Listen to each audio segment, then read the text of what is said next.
Let's Mike News at 5। प्रधानमंत्री नरेंद्र मोदी की Netherlands यात्रा से भारत को बड़ी सांस्कृतिक और तकनीकी सौगात मिली है। 11वीं सदी की करीब 1000 साल पुरानी चोल ताम्र पट्टिकाएं अब भारत वापस लाई जाएंगी।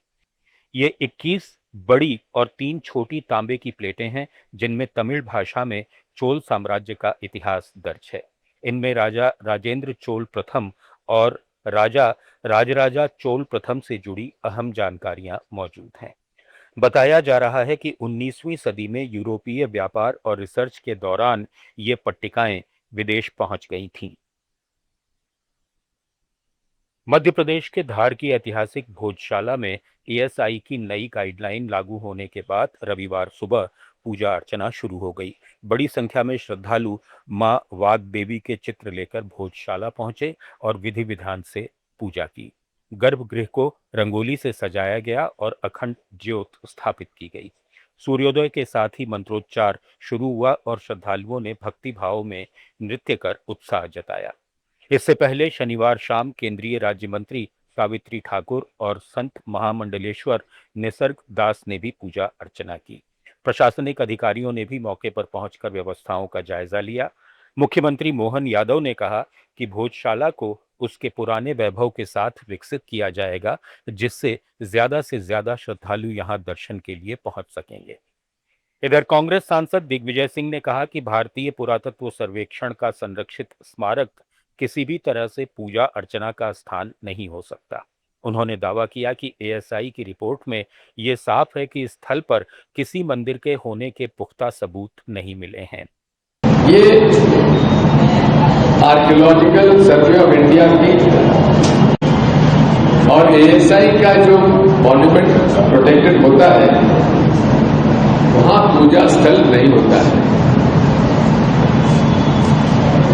इसी के साथ साथ जब उमा भारती जी मुख्यमंत्री थी,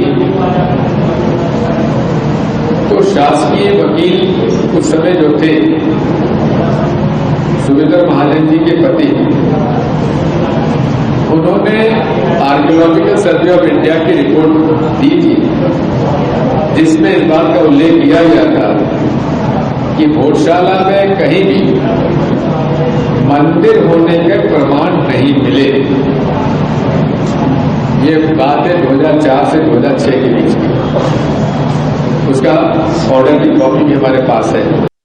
नीट यूजी 2026 पेपर लीक मामले में सीबीआई ने नवी आरोपी मनीषा मंधारे को गिरफ्तार कर 14 दिन की कस्टडी में भेज दिया है। दिल्ली की राउज एवेन्यू कोर्ट ने ये आदेश दिया। सीबीआई के मुताबिक मनीषा मंधारे पुणे की बायोलॉजी लेक्चरर हैं और आरोप है कि वे एनटीए की पेपर सेटिंग कमेटी से जुड़ी थीं। इसी कारण उन्हें परीक्षा में आने वाले सवालों की पहले से जानकारी थी। जांच एजेंसी का दावा है कि मंधारे ने परीक्षा से पहले स्पेशल कोचिंग क्लास चलाई और छात्रों को संभावित सवाल और उत्तर याद करवाए। इसके बदले में उनसे और उनके अभिभावकों से लाखों रुपए वसूले गए। केंद्रीय गृह मंत्री अमित शाह ने गुजरात के अहमदाबाद में नेशनल इंस्टीट्यूट ऑफ डिजाइन में इंक्यूबेशन एंड इनोवेशन सेंटर का उद्घाटन किया। उन्होंने कहा कि एनआईडी एक ऐसी प्रतिष्ठित संस्था है जो रचनात्मकता, नवाचार और उद्यमिता को एक साथ जोड़ने का काम कर रही है। जब इस संस्थान की स्थापना की गई थी, तभी इसके उद्देश्य बहुत दूरदर्शिता के साथ तय किए गए थे। आज का ये इनोवेशन सेंटर देश के युवाओं को नए स्टार्टअप्स और डिजाइन क्षेत्र में आगे बढ़ने के लिए बड़ा मंच प्रदान करेगा।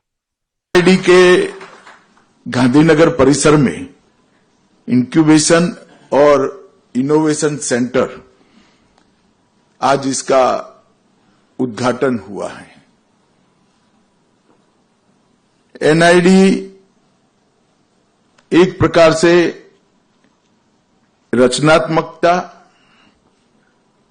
रचनात्मकता के आधार पर इनोवेशन और उद्यमिता, ये तीनों को जोड़ने वाला एक संस्थान है। न्यूज एट 5 में फिलहाल इतना ही। बने रहिए लेट्स माइक के साथ। आप सुन रहे थे let's mic more than radio. Follow कीजिए हमें हमारे सोशल मीडिया प्लेटफॉर्म